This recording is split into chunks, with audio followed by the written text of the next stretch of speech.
What's going on, team? It's your boy G, aka Ginato Sensei. We back at it again with another episode of Ginato Explain. Man, today's episode we're gonna be talking about Wanda, the Scarlet Witch, and Doctor Strange. Let's get it. Spoiler alert, this is your one and only chance to get off of this video. If you stay on this video prior to this, your fault. Don't blame me, okay? I just want to talk about whatever we're talking about today. I don't know exactly what we're talking about. We're talking about something. So y'all already know what we do, man. I shouldn't have to tell y'all, but it's okay because I'm going to tell y'all anyway because I love y'all. So let's get right into this video. Hope y'all like it. Alright, y'all, so after finishing WandaVision and just, seeing everything that had to offer, I wanted to, do a little video basically explaining, my thoughts on not only just, potential for, the next Doctor Strange movie, but also how I think these two are going to connect in the future. And another thing I'm going to be talking about is some of the reasons why Wanda is really different from Doctor Strange and why she, is stronger than Doctor Strange, at least at this moment and probably forever, at this point. We all know that Doctor Strange is the Sorcerer Supreme, right?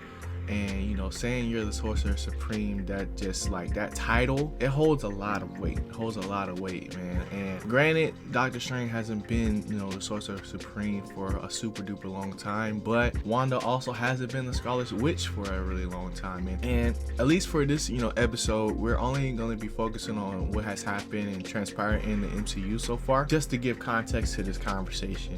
So both of these powerful sorcerers and witches haven't been doing this for a super long time. For me, the Doctor Strange movie, I wasn't super excited to go out and see it when it first came out. I actually waited for it to come out on Netflix, and then it wasn't even on US Netflix. I was in Canada at the time, and I was able to watch it. Their Netflix is different out there, but when I watched it, I definitely enjoyed it. It surprised me, and I wasn't, necessarily expecting just how they would, bring Doctor Strange's world into, the MCU, into live action, real life magic, and we all know how I feel about WandaVision. I've been talking about it for a minute, at least on the channel, but this is the first time I'm really talking about, Doctor Strange and Wanda and together. We talked about it on the podcast a little bit recently, and it sparked my thoughts on just what really separates them. So let's get into it, man. So Doctor Strange is not an authentic wizard or sorcerer. He wasn't born with these powers necessarily, unlike Wanda. So that's the main one difference right there. Wanda was always going to be the Scarlet Witch. She had powers from the time she was young. She couldn't harness that power very well. She was doing a lot of stuff unbeknownst to her, and she figured she was just pretty lucky in the sense of just her origin story, how the bomb broke through their house basically and killed their parents, but didn't go off. There's so many instances that probably happened within her early childhood that usually wouldn't be able to be explained unless it was by magic, but she didn't really get exposed to that till later on in WandaVision. So you have a power that was transferred and a power that was already there, so that's the first difference. Second difference is access to knowledge. So prior to WandaVision, Wanda was just out here not even knowing that she was really doing magic per se.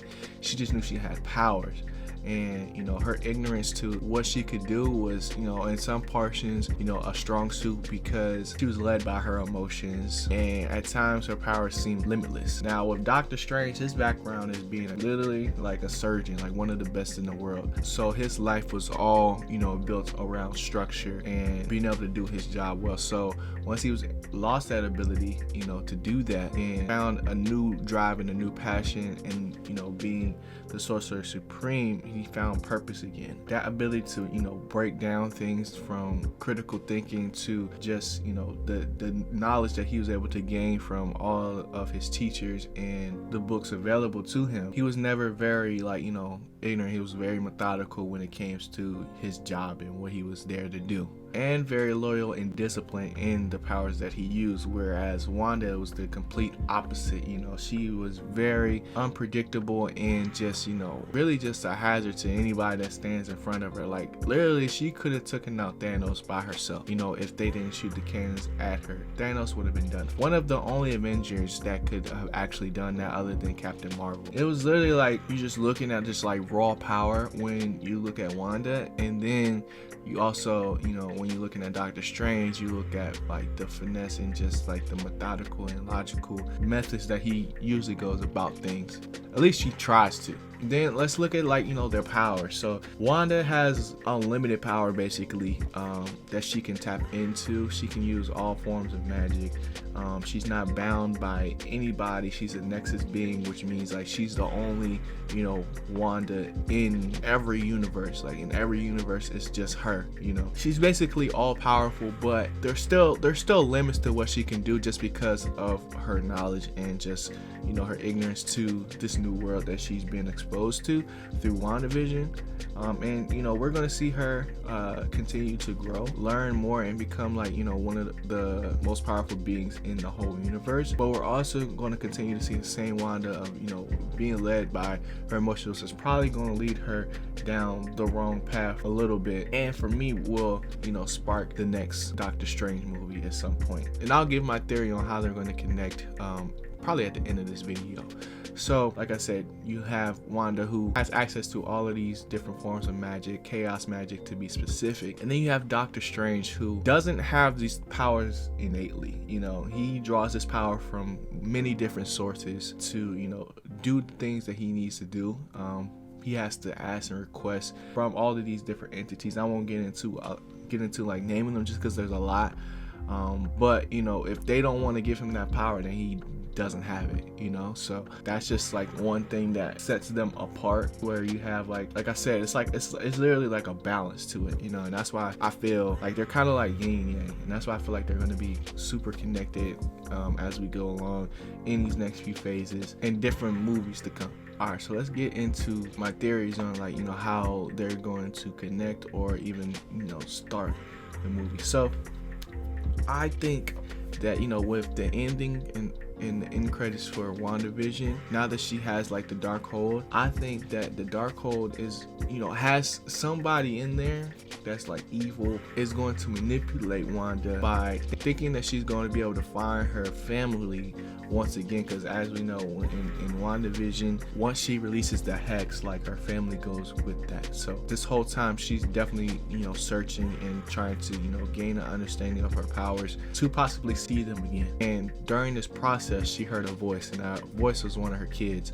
most likely the telepath, calling out to her, right? So I think she's going to continue to follow that voice, but that voice is going to lead her to, you know, possibly the big bad for the next Doctor Strange movie. And from there, the only person that's going to be able to help her is Doctor Strange himself, because the book that Wanda has is one of the only books that, you know, Doctor Strange doesn't have in that huge library that he has. So I think that they're going to trade books, and, you know, whatever comes from Wanda trying to figure out how to get back to her kids is going to spawn whatever is going to be the big bad in the Doctor Strange movie, or possibly, you know, bring the multiverse theory into the MCUs, because we all know that there's a multiverse, but it hasn't been introduced yet in the MCU.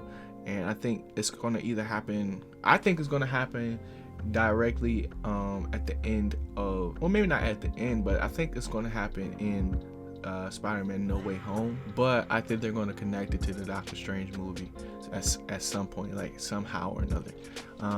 But that's just like, you know, my theory on like how they're going to connect. I don't think Wanda's going to be a huge part in Doctor Strange's movie, but I think she's going to be the reason that it happens, and she's definitely going to get a cameo. And also, like with, you know, the new Loki movie, because Loki has a, you know, a different kind of magic as well. He's nowhere near as powerful as Wanda, but, you know, seeing a trio of them, like, that would be kind of cool. I don't know, I've seen graphics and possibly, like, you know, art based on that, and I just think that would be super dope. But yeah, man, that's all I really got as far as, like, you know, the differences between Wanda and, you know, Doctor Strange. If, you know, you use this video to, you know, help inform your own decision on what you think, and, you know, if you think Wanda is stronger, or who you think, you know, will end up being strong. Because Doctor Strange gets really strong. Like, don't get me wrong, like, Doctor Strange is, like, you know, one of the most, you know, not only just smartest characters, but just, you know, one of the most powerful characters in Marvel, period. Like, but getting to that point, you know, in these movies, we don't know how far they're gonna go. So like I said, hope you enjoyed the video. If you did, smash that like button down below for your boy. Subscribe to the channel for more. And I'm gonna catch y'all in the next video, man. Y'all know the vibes. Always keep growing. See you guys. It's your boy G. I'm going. Peace.